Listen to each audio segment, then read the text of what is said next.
गुरु भक्ति योग, जिसको सच्चे गुरु प्राप्त हुए हैं, ऐसे शिष्य के लिए कोई भी वस्तु अप्राप्य नहीं रहती। आप अपने इष्ट देवता को गुरु कृपा के द्वारा ही प्रत्यक्ष मिल सकते हैं। आप गुरु की कृपा से ही समाधि या अति चेतनता में स्थित हो सकते हैं। शिष्य जब गुरु की निगरानी में रहता है, तब उसका मन इंद्रिय विषयक भोग विलासों से विमुख बनने लगता है।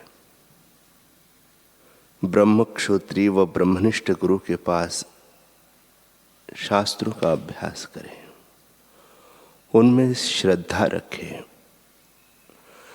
सद्गुरु में अचल श्रद्धा ही शिष्य को पार पहुंचाती है। आज श्री गुरु नानक जयंती है। गुरुदेव उनके प्रसंग में बताते हुए कहते हैं कि करतारपुर में सत्संगियों की भारी दौड़ में गुरु नानक जी सत्संग कर रहे थे।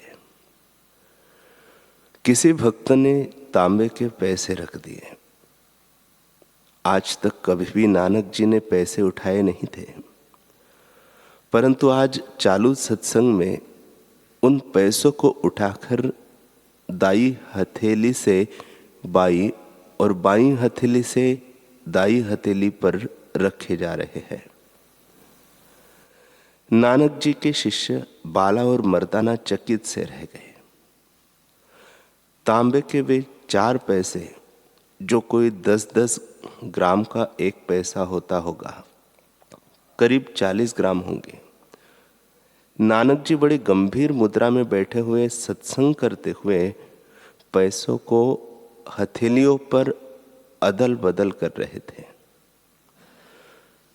वे उसी समय उछाल रहे हैं जिस समय हजारों मील दूर उनका भक्त, जो किराने का धंधा करता था, वह वजीर के लड़के को शक्कर तोल कर देता है।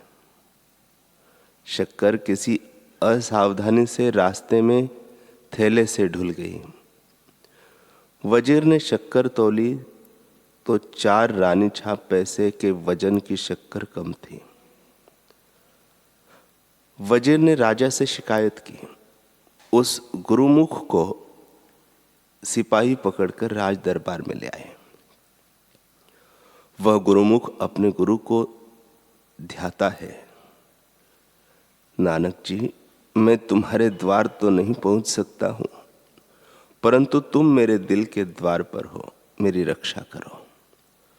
मैंने तो व्यवहार ईमानदारी से किया है, लेकिन अब शक्कर रास्ते में ही ढुल गई या कैसे क्या हुआ यह मुझे पता नहीं। जैसे जो भी हुआ हो, कर्म का फल तो भोगना ही है। परंतु हे दीन दयालु प्रभु, मैंने यह कर्म नहीं किया है। मुझ पर राजा, सिपाहियों की, वजीर की कड़ी नजर है, किंतु गुरुदेव तुम्हारी तो सदा मीठी नजर रहती है। उस व्यापारी ने सच्चे हृदय से अपने सद्गुरु को पुकारा। नानक जी 4 पैसे जो दाई हथेली पर रखते हैं, तो जो शक्कर कम थी वह पूरी हो जाती है। वजीर, तोलने वाले तथा राजा चकित है। पलड़ा बदला गया। जब दाएं पलड़े पर शक्कर का थैला था, वह उठाकर बाएं पलड़े पर रखते हैं, तो नानक जी अपने दाएं पलड़े यानी हथेली से पैसे उठाकर बाएं हथेली में रखते हैं और वह शक्कर पूरी हुई जा रही है। ऐसा कई बार होने पर खुदा की लीला है, नियति है, ऐसा समझकर राजा ने उस दुकानदार को छोड़ दिया। बाला मर्दाना ने सत्संग के बाद नानक जी से पूछा कि गुरुदेव, आप पैसे छूते नहीं हैं, फिर आज क्यों पैसे उठाकर हथेली बदलते जा रहे थे?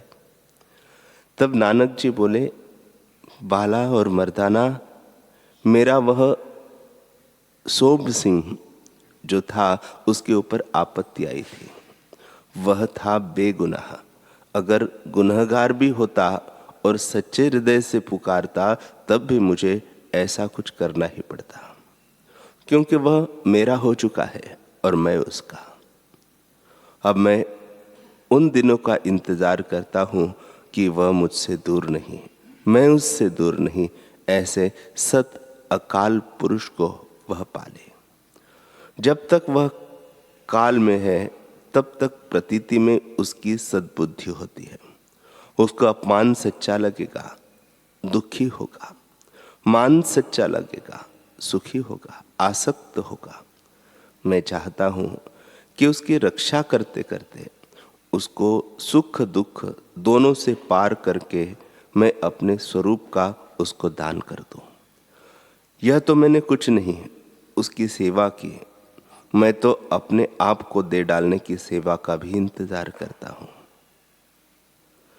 शिष्य जब जान जाता है कि गुरु लोग इतने उदार होते हैं, इतना देना चाहते हैं, शिष्य का हृदय और भी भावना से गुरु के सत्संग से पावन होता है। साधक की अनुभूतियां, साधक की श्रद्धा, तत्परता और साधक की फिसलाहट, साधक का प्रेम और साधक की पुकार गुरुदेव जानते हैं।